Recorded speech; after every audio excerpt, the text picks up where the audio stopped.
Hey, what's up you guys, and welcome back to our channel. My name's Liz. My husband Mike and I live on a 10-acre homestead in northern Idaho. This video is going to be a little bit about sawmilling, how we built our greenhouse, as well as what we have in our raised bed garden here in Idaho. All right, you guys, first and foremost, I'd like to talk about our greenhouse. This is really the centerpiece and the focal point of our garden. Mike and I built this greenhouse last spring. We milled probably 99% of the lumber on our sawmill. That's how we get this really nice looking siding.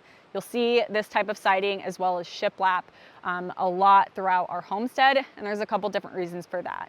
The first reason is that we have the resource. We have that sawmill and we have the trees here in Idaho that are big enough to get this type of wood out of it. And the second reason is that we just really like the look. I love the look of the lap siding. I love the look of the shiplap. In my personal opinion, it looks even cooler than anything that you could possibly buy at the store. The sawmill is a super useful tool to have on your homestead. If you guys are thinking about getting one, I cannot recommend it enough. If you have the confidence to run one, it can actually be really, really easy. And the projects that you're able to complete by having a sawmill is pretty much endless. You can do anything with it. All right, you guys, I want to take just a second to really recognize the appreciation that I have for seeing these logs turn into lumber so quickly. I'm the type of person that has to see progress happening, otherwise it takes a really big toll on my mental health. And I know that if I ever need a little bit of extra help with my mental health, I can turn to BetterHelp. I'd like to thank BetterHelp for sponsoring today's video.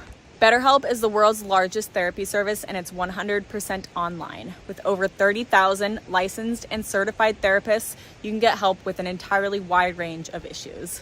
Getting started with BetterHelp is super simple. All you have to do is answer a few questions about your wants and your needs in therapy. That way BetterHelp can match you with the perfect therapist in their network. After that, you can choose to talk to your therapist however you feel comfortable, whether it's video chat, phone call, or texting. With BetterHelp, you get the same professionalism and quality that you'd expect from an in-person therapist, but your therapist is handpicked for you. There's much better scheduling options, and it's at a much more affordable price. Right now, you guys can get 10% off your first month by going to betterhelp.com/laidbackliving. I've also put their link in the description box below. Thank you so much to BetterHelp for sponsoring today's video. Now let's get back to work.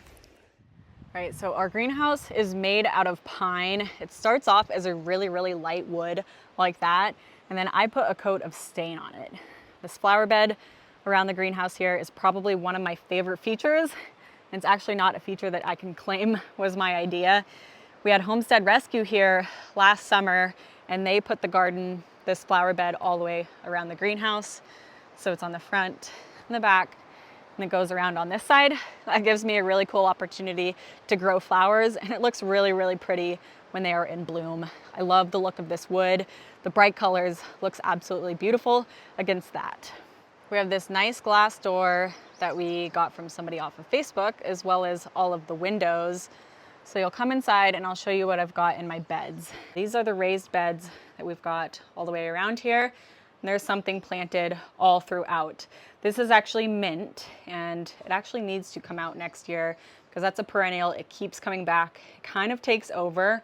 But the plan that Mike and I have is to raise these beds up to where they're window height.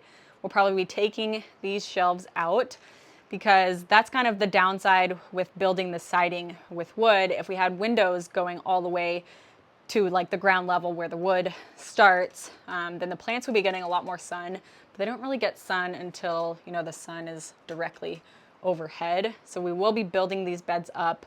Need to figure out where to take this mint. It's really, really healthy. I'm actually kind of experimenting with propagating them. They look a little bit sad because I just moved them yesterday, but those have all been propagated. This is all different kinds of mint here. I've got cilantro that's doing pretty well. Mike planted this pineapple, so he's, struggling a little bit, but still alive. This is borage. That's another perennial that might have to come out because it'll get big. I just wanted to start some, and I didn't have anywhere else to put it, so I might be taking that out soon and just putting them in pots. I've got some thyme. I have a lot of basil. This is all basil planted right here, and it's doing really, really well. Mike and I love to eat pesto, so we'll definitely use all of that basil. I've got a little bit of lettuce planted right here. That's probably ready to eat. Maybe for dinner tonight or tomorrow, I'll pick that. These are all tomatoes. These guys all right here. I think that might be a zinnia. rogue flower. And I noticed I had a lot of sunflowers that must have been mixed in with the soil that I planted in these beds, because all these right here are sunflowers that I didn't purposefully plant. So the tomatoes go over to here, and then these are all peppers. They're still pretty small. Hopefully they get big enough to maybe flower and give us some vegetables, but we will see. We have big plans for this greenhouse. This light it worked really, really well. We just run an extension cord over here, but Mike and I have plans to actually run power to the greenhouse, get more lights so that we can do more starts. When you live in a colder climate such as North Idaho, it's easy to get ahead of yourself and want to start things in the greenhouse a little bit too early. It's kind of what Mike and I ran into. We actually had a wood stove in here that we would run during the day to try to keep the temperatures going up enough so that like our starts wouldn't freeze. Well, we realized that that's probably not the best option, and we have friends that have propane heaters in their greenhouse and their starts are 10 times the size of ours. So I think once we run power over to here and we can have the lights, going full time in the early season, we're also going to put a propane heater in here to have it be much more efficient. And speaking of efficiency, when we go to raise these beds up, I think we would like to insulate the walls as well as put plastic and metal over them, because over time, since this greenhouse is made of so much wood, the wood will eventually rot because we're putting so much water and like sunlight on it. So we're going to try to protect these walls as good as possible, because once these raised beds are up to the window height, they are going to be filled with dirt and we're going to be watering them quite frequently. But that is a little peek inside of our greenhouse. So let's come over here and we'll talk about some of the raised beds and what we have planted in here. I have a couple little tomatoes that I started inside. These guys need to go in the ground. I just need to find a spot for them. I've got tomatoes and basil and maybe a couple different flowers planted in this bed. The one with the cages here, this is also tomatoes. Some more nasturtium. These ones are actually getting pretty big. They'll kind of spread out. They have a really pretty flowering, actually edible plant that grows, in between those leaves. One of my favorite flowers. Got 2 beds of potatoes here. These beds, this is potatoes. You can see it's kind of a bit of weeds, but this is actually a potato plant right here and another one right there. Potatoes are actually really, really neat to grow. What Mike and I did is we started off with just a bag of russet potatoes that we got from the grocery store. And then you cut them wherever the eyes are. If you cut them and there are no eyes on it, the eyes will eventually develop. But what we are finding is that it takes quite a bit longer. So if you have a little piece of that potato that has an eye on it, that is where your sprout is going to come from. So that's kind of cool. You can just take a bag of potatoes. A bit quicker of a way to do it is to get the seed potatoes like at the nursery.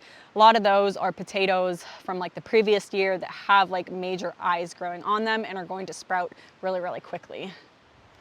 The other bed of potatoes here is doing pretty good. These plants are all growing. I found a lot of these mushrooms. I'm not gonna pick them just yet because I want to find out what they are. But I think because it's been so wet this season, the mushrooms are going like crazy in this garden. Our garlic is doing fantastic. This is my first year ever growing garlic, so it's been a lot of fun. I planted these last, I think, October. They overwinter here in Idaho, at least. That's kind of the only really growing season I know how. And they sprout like this. I think I have about another month or so before these are ready to harvest.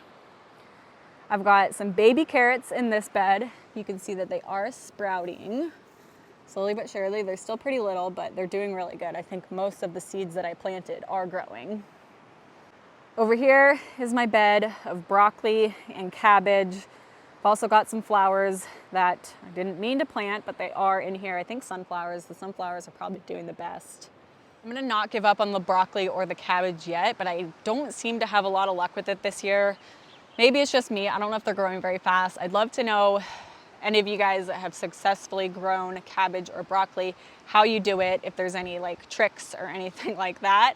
We'll see. I mean, it's still very early season, so it's easy for me to kind of get ahead of myself and think that these things aren't doing that good when actually they are. We have until September, October for a lot of these vegetables. So the growing season has only just begun. But I'd love to know any tips and tricks from you guys that have grown like broccoli and cabbage and cauliflower. Mike planted these beds over here. They're doing really good. He's got corn, and I think the ones on both sides are pumpkins. We're hoping we can get these to spread like over the sides of the beds. That should look pretty cool. This bed here, I believe, is all green beans. We need to get these strung up here pretty soon. They do need something to climb, but that one's really exciting. The green beans are going to be delicious. Skipped this bed here. This is a lot of my leafy greens, kale and lettuce and spinach, as well as lettuce that I have grown in the garden. Some of that kale is getting ready to pick. It'll get a little bit bigger. In this bed, I have pickling cucumbers. You can see they are pretty little. I did these last year. My dad actually gave me some starts and they did great. I ended up making a ton of pickles. I started these from seed this year. They are a little bit small, but they are definitely growing. This is all zucchini squash. Number one, rogue sunflower, but the zucchini is doing really, really good. That's one of the few squashes that I really actually enjoy.